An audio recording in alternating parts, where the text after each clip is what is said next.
آج ہم اتہاس کے ان پنوں کو پلٹ رہے ہیں جہاں سے اسلام کے ادے کی آہٹیں سنائی دینے لگی تھی۔ جی ہمارے پاس سرات ٹی وی سے ملا ایک کافی تفصیلی ثبوت ہے۔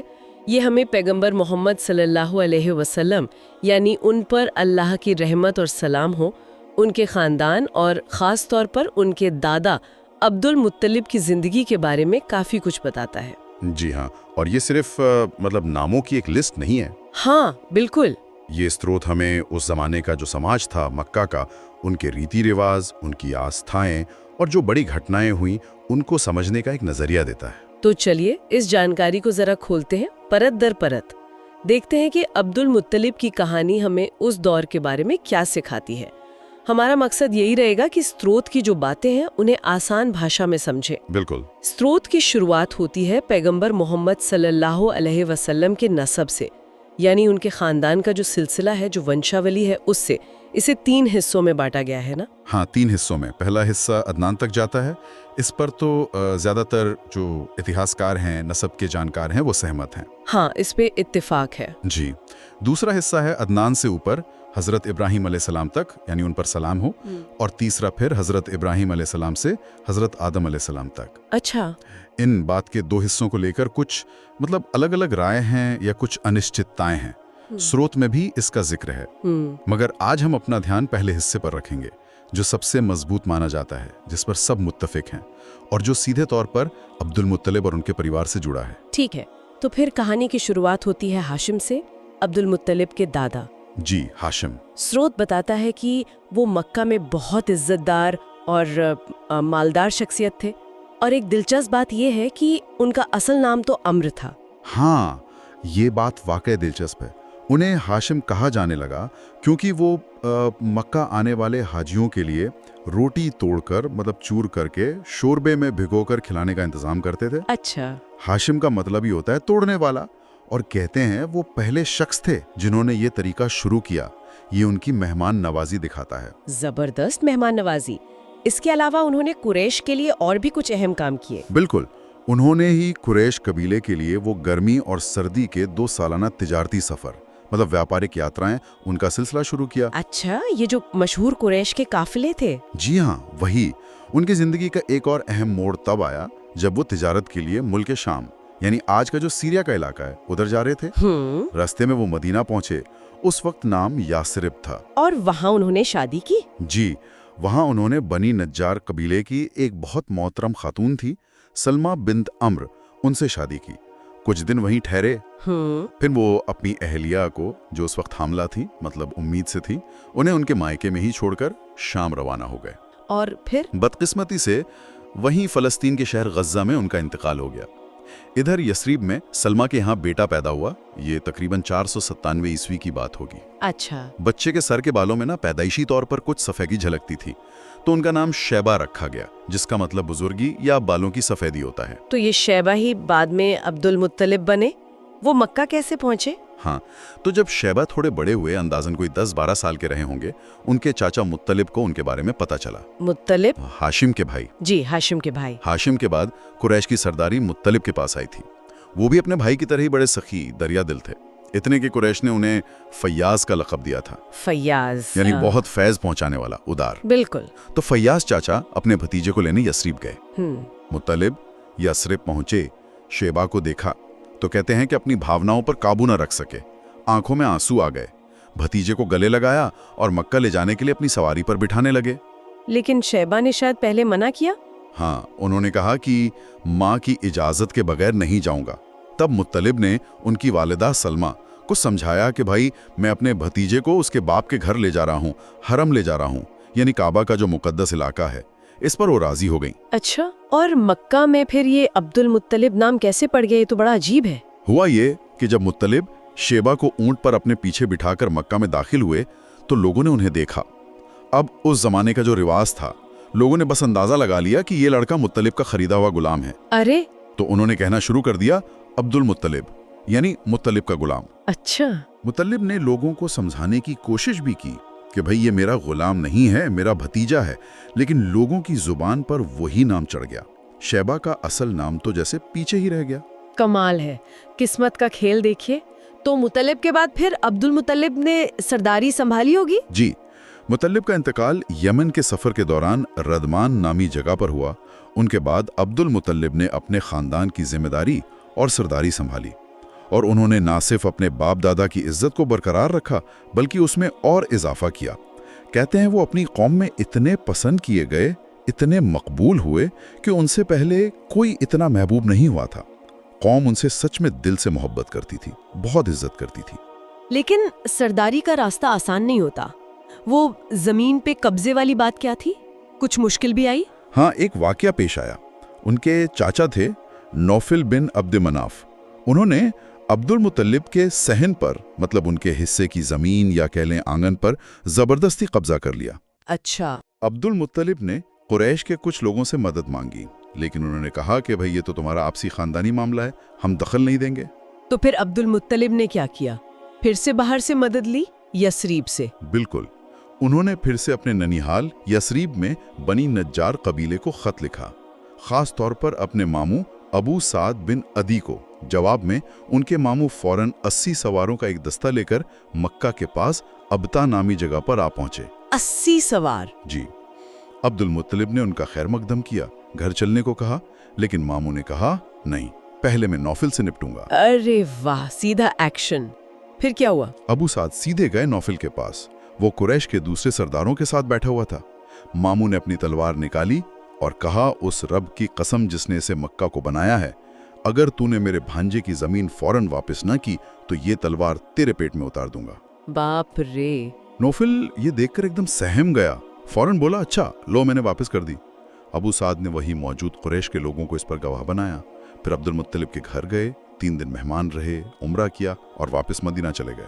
اس گھٹنا کا اثر صرف زمین واپسی تک ہی نہیں رہا ہوگا، ہے نا؟ نہیں، اس کا اثر بہت گہرا اور دور تک گیا۔ جب قبیلہ بنو خزاعہ نے دیکھا کہ بنی نجار نے کیسے عبد المطلب کی مدد کی، تو انہیں خیال آیا کہ بھائی عبد مناف یعنی عبد المطلب کے پردادا، ان کی ماں بھی تو خزاعہ سے تھی، رشتہ داری کے لحاظ سے تو مدد کا حق ہمارا زیادہ بنتا ہے۔ ہاں، بات تو صحیح ہے۔ اس پر بنو خزاعہ نے دار الندوہ، جو قریش کی ایک طرح سے اسمبلی ہال جیسی جگہ تھی، وہاں بنو ہاشم کے ساتھ ایک عہد، ایک پیمانہ کیا، مطلب ایک پکا سمجھوتا۔ کس بات کا سمجھوتا؟ یہ سمجھوتا بنو عبد شمس اور بنو نوفل، جنہوں نے زمین پر قبضہ کیا تھا، ان کے خلاف آپسی مدد کا تھا۔ اور یہی وہ سمجھوتا ہے جس کی اہمیت ہمیں بعد میں اسلام کے دور میں جب مکہ فتح ہوا اس واقعے میں بھی نظر آتی ہے۔ اچھا، تو یہ ایک طرح سے ایک سیاسی گٹھ جوڑ بن گیا۔ بالکل، بہت اہم موڑ تھا یہ۔ چلیے اب زمزم کے کنویں کی طرف چلتے ہیں۔ عبد المطلب کی زندگی سے جڑی یہ ایک بہت ہی مشہور کہانی ہے۔ کہتے ہیں انہیں خواب میں حکم ملا تھا اسے کھودنے کا۔ جی ہاں، سروت یہی بتاتا ہے۔ عبد المطلب سو رہے تھے، خواب میں انہیں زمزم کا کنواں کھودنے کا حکم ملا، اور خواب میں ہی انہیں اس کی صحیح جگہ بھی بتائی گئی۔ اچھا، جگہ بھی؟ جی، نیند سے جاگے تو انہوں نے اپنے بیٹے حارث کو ساتھ لیا۔ اس وقت ان کا صرف ایک ہی بیٹا تھا حارث، اور اسی بتائی ہوئی جگہ پر کھدائی شروع کر دی۔ اور کھدائی میں انہیں وہ پرانی چیزیں ملیں جو دفن تھیں؟ بالکل، انہیں وہاں وہ چیزیں ملیں جو بہت پہلے بنی جرہم نام کا ایک قبیلہ تھا، جب وہ مکہ چھوڑ کر گئے تھے تو انہوں نے کنویں میں چھپا دی تھی یا شاید پھینک دی تھی۔ کیا کیا تھا ان میں؟ ان میں کچھ تلواریں تھیں، زرہیں تھیں، مطلب جسم کی حفاظت کے لیے جو لوہے کی کوچ پہنتے ہیں، اور سونے کے بنے ہوئے 2 ہرن تھے۔ سونے کے ہرن؟ جی۔ عبد المطلب نے ان تلواروں سے تو کعبے کا دروازہ بنوایا، سونے کے دونوں ہرن پگھلا کر اسی دروازے میں جڑوا دیے، اور سب سے بڑی بات، حاجیوں کو آب زمزم پلانے کا انتظام پھر سے شروع کر دیا۔ یہ پانی تو عرصے سے بند پڑا تھا۔ لیکن یہاں بھی قریش کے لوگوں نے جھگڑا کیا، انہیں اس خزانے میں حصہ چاہیے تھا۔ ہاں بالکل، جب زمزم کا پانی دوبارہ جاری ہوا اور یہ پرانی چیزیں نکلی تو قریش کے باقی سردار آ گئے، جھگڑنے لگے، کہنے لگے کہ بھائی یہ کنواں تو ہمارے جد امجد حضرت اسماعیل علیہ السلام کا ہے، لہٰذا اس کھدائی میں اور جو کچھ ملا ہے اس میں ہمارا بھی حق بنتا ہے۔ عبد المطلب نے کہا کہ نہیں، یہ کام خاص طور پر مجھے سونپا گیا ہے، اس میں تمہارا کوئی حصہ نہیں۔ معاملہ پھر کیسے سلجھا؟ وہ کسی کاہنہ کے پاس گئے تھے؟ کاہنہ مطلب کوئی بھوشیہ بتانے والی یا صلاح دینے والی عورت؟ صحیح سمجھا آپ نے۔ بات جب زیادہ بڑھ گئی تو دونوں طرف کے لوگوں نے طے کیا کہ شام کے علاقے میں رہنے والی بنو سعد قبیلے کی ایک مشہور کاہنہ ہے، اس سے فیصلہ کرواتے ہیں۔ اچھا۔ سب لوگ ایک ساتھ سفر پہ نکل پڑے، لیکن راستے میں ریگستان میں ان کا پانی ختم ہو گیا، حالات اتنے خراب ہو گئے کہ لگا اب موت آ جائے گی۔ باپ رے! اسی وقت اللہ تعالیٰ نے کچھ ایسی نشانیاں ظاہر کی